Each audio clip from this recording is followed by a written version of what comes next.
I'm Gareth Everson, and on this episode, we're going to be talking about the new client experience. When you've brought a client on for the first time, how do you make that experience that they have correlate and mirror the experience that they've been through as part of your marketing and sales process? This, as I've said in previous episodes, is probably the biggest cliff drop moment in any client relationship. This is probably the point in time where those chances of you getting a review or a testimonial endorsement when you get to the end of the relationship with them is most likely to fall away.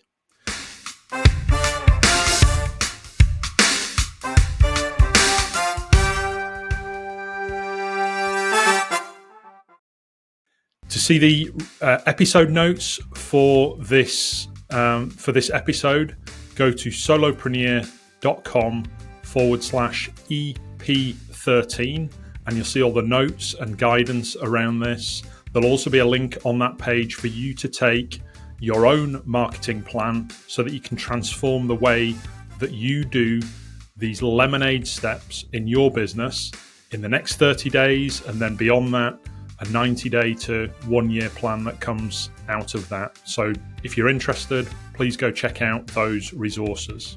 It's very rare in this day and age that as a consumer, at least, or probably even in your business, you'll have experienced that cliff drop moment that I described, where everything seems great in the sales meeting, perhaps in the marketing interactions that you've had with a business beforehand. But then as soon as you transact with them, as soon as you commit to work with them, perhaps even as soon as you've spent money with them, the relationship changes. And in a small business context, it's just as hard to manage as it is in a larger business context. Perhaps even you've got frustrated with people that have supplied your business in the past because that experience that you've had when they've welcomed you as a new client was nothing like what you were led to believe it might be in the run-up to it. So we're going to address some of those challenges that you might face or you might have faced in the past on this episode. And what I want you to come out with after listening to this is a thought process around how you can make all of those experiences that your clients have the same consistently high standard. Because let's not forget on this, our main goal with any client relationship is that by the end of it, you get one of those 3 R's by way of an endorsement.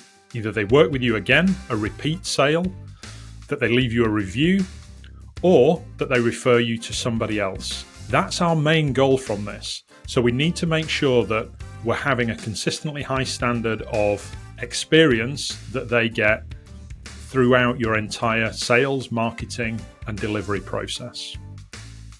There's a client of mine who became a really firm friend called James Ashford, who has a mantra that how you do one thing is how you do everything. It's not his words originally, they're from a lady called Martha Beck. However, that's one of the 2 really key things that working with James taught me. How you do one thing is how you do everything. And onboarding your new clients should be just exactly the same as that first experience, that first positive experience that they had of you when they first discovered you. Should be exactly the same experience that they had through your sales process. Should be exactly the same experience that they have when you ask for that review or that referral. So how do we think about how we do this one thing to the same level, to the same quality as everything else? This is particularly challenging for solopreneur businesses because you've got so many different plates to spin in your business that sometimes that pressure, that relief of pressure, once you've made the sale, once you've signed up a client and everything that's gone before it in the run up to that, you almost want to breathe this sigh of relief and just take a pause, take a step back. However, let's think about this from your client's perspective. They're at the point where they've made the biggest commitment to you. This is way bigger than them giving you their contact details to download your lead magnet or to spare an hour of their time to come on a sales discovery call with you. This is where they've made a commercial commitment to you and put some financial skin in the game to work with you. So it's at this moment that they're most likely to experience what we call buyer's remorse. You'll have had it when you bought things in the past. You'll have had it when you've engaged people for your business in the past. This is what we want to avoid. And this is where we need to keep, whether it's us doing so manually or through automation in our systems, this is where we need to keep the momentum going and the positivity going to welcome that client on board in the best possible way. If we get this right, it leads to that positivity continuing, that feeling of I've done the right thing, I've made the right decision, I'm doing the right thing to make this problem that I had go away.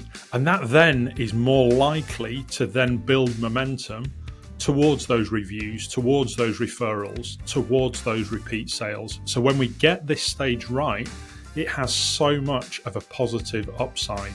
By contrast, if we don't, the magnification effect of leaving a sour taste in your buyer's mouth from having committed to working with you, that magnifying effect is far greater.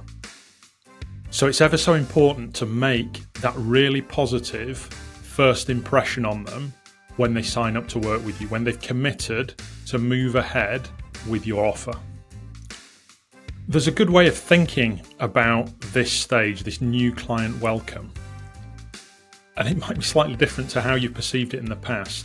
Actually, this, although you might have had interactions with that client beforehand, think of it as a brand new start, as an opportunity to make a really positive first impression again, because that's probably how they feel. If they've made that jump from not having spent money with you to having spent money with you, that mental jump is probably really quite significant and as significant to them as that first experience that they had with you, if not even more so. So think about this as a renewed chance to make that positive first experience last with them. So how can we welcome new clients into our business? The classic one is the automated triggering of an invoice when somebody has either paid their deposit or paid to work with you. Nobody delights over receiving an invoice into their inbox. It's a requirement that we send them that legal document whenever they've transacted with us. But how do we soften the blow of that experience? I'd like you to think about having a really warm, simple welcome message. That can be triggered as an automated email. The key thing to think about this is not to have a massively long email that welcomes them. Have something that's nice and short, written from you personally, albeit it comes from your automated system, but just something that's like a couple of sentences long, paragraph long, that just welcomes them into your world and here's what you can expect next. That shouldn't be a first encounter of here's what you can expect next, because as part of your education process, probably some of your emails have given them an insight into what working with you is like. Those frequently asked questions, or as I like to call them, the should ask questions, you've probably given them an insight into that. So that first email, that welcome email, should be a mirror of that experience that they've had with you as part of that sort of education and those should ask questions type sequence. The greatest doubt seeps into our mind when we're unsure about what's going to happen next. So that reassurance of receiving something that is not unexpected, it doesn't tell us something that's completely different to what we've seen before, is actually sort of settling for that client and very reassuring for them to know what's going to come next. Like I say, it shouldn't be the first time that they experience that from you. You should have given them sort of a steer into what that might look like as part of your education warm-up, as part of your sales meeting process, but it should provide that reassuring calmness that, oh, okay, here's what's happening next. A problem that I see when people automate this process for the first time, or automate this immediate follow-up process for the first time, is one of what I describe as a verbal diarrhea, where they're so keen to include everything that's part of that onboarding process and that client experience process that they're about to go through. They include it all in that first welcome email, and that actually creates the wrong impression. Well, what you really want to be doing is having a tone that's more reassured, that's simpler, that sets the tone for what's likely to happen next. A couple of sentences, a paragraph or so about here's what happens next. We're not going to bombard them with stuff that they need to do. Bear in mind, they've paid you money to lighten the load, to remove the problems off their own back. So we need to balance here that how we ask them to do the things that we need them to do, perhaps before they come to that first onboarding meeting, and not overwhelming them with stuff. If you do need them to do a lot before you start working with them, before you onboard them, maybe think about what that first onboarding session is actually looking like. Maybe move some of those requirements that you have for them to after that first onboarding piece. There's that balance between, we want to get moving quickly, we want to show them results quickly, but we also don't want to bombard them with lots of homework that they have to do before they get going. So I'd encourage you to not include lots of steps that they need to take as part of that onboarding experience. In fact, to make it simpler, why not just include a quick link in that welcome email that says, here's what we need to do next. If you can book a 15-minute orientation call with me, here's a link to my calendar. And that particular calendar, instead of forcing them to book a date that's maybe 2 or 3 days out, that one you want to show a lot more availability a lot sooner, so that it can start and get going quicker. So any questions that they've got, you can address those on that first call. Any things that you want them to do in order to start this process nice and smoothly, nice and simply, nice and calmly, you can cover those on that session, but you set the tone for how you're going to move forward. The other great reason for setting up that short orientation, that short welcome call, is that when we start a client relationship, we want to make sure that that relationship is going to follow our process. It's going to follow, we're not going to tell them this, but follow our rules, the way that we operate.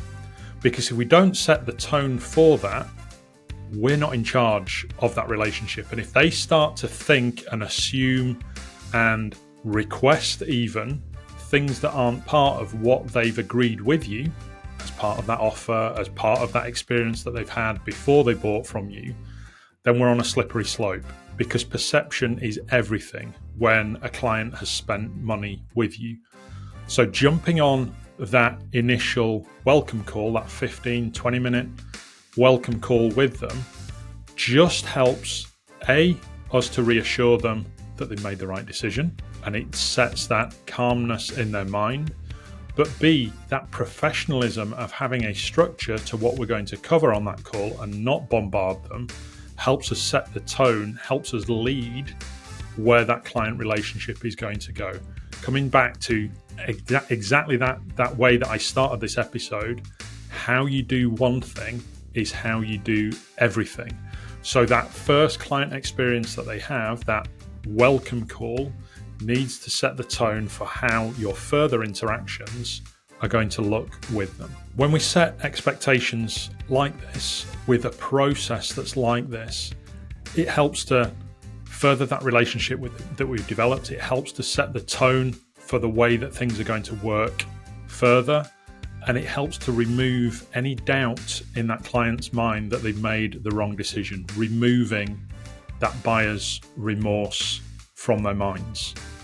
So to recap on those steps, when somebody commits to buying your offer, the first thing that they should receive from you pretty quickly after they've done that, within a minute or so, have your software automatically send them a welcome email with a couple of sentences in there saying how you value their business and how you're looking forward to working with them. In order to set us on the right path, please book a time that works for you as quickly as you can in my diary, and we'll get things moving. That's all that welcome email needs to say. Nice and simple, nice and reassuring, and moves things in the right direction into then a meeting where they've got that warmth of experience with you. They can ask any questions that they have of you. You can outline the process of what happens next, and you can then move on to what those next steps are and give them a clear pathway that they're likely to go down with you. When we have that process in place, and when we have that experience of that they're now in the problem solving process, the delivery process, that's where, having set the tone, you can start to move them towards doing the things that you've committed to do as part of your offer that they've signed off on, but also then starting to dig deeper into how you can help them further. And that's the topic of our next episode. Thinking about, are there other ways that we can serve that client to solve other problems that maybe come up as part of that onboarding, as part of that delivery experience that they have, the add-ons part of Lemonade, the A in Lemonade. So we'll cover that on the next episode. But in terms of wrapping up this one, think clearly about the experience that somebody will have. There's a mismatch between energies. Your energy has got to like the end of a point where you've made that sale, you've got them over the hump of wanting to work with you, but their energy is higher at this stage. They want things to happen quickly. They want their problems to be resolved as quickly as possible. It's at that stage that they're most likely to have that buyer's remorse. So it's really crucial that as part of this new client experience, that you're keeping that consistency of experience and excellence going into the next phase. Because if you don't do so, it ends up with you losing control of that relationship and them setting their own expectations of where that client relationship will go. And you're on a slippery slope then to not getting successful results, and definitely not ending up with those endorsements off the back of it. There's a lot more on this episode if you go to the show notes at solopreneur.com/EP13. So go and take a look at that. And if you're interested in putting these steps of the Lemonade plan into action, have a look there at the marketing planner, where we can help you to generate, within 10 minutes of you answering a few questions, generate a 30-day and a 90-day plus plan for how you can transform the sales, marketing, and delivery experience that you give your clients. So take a look at that too.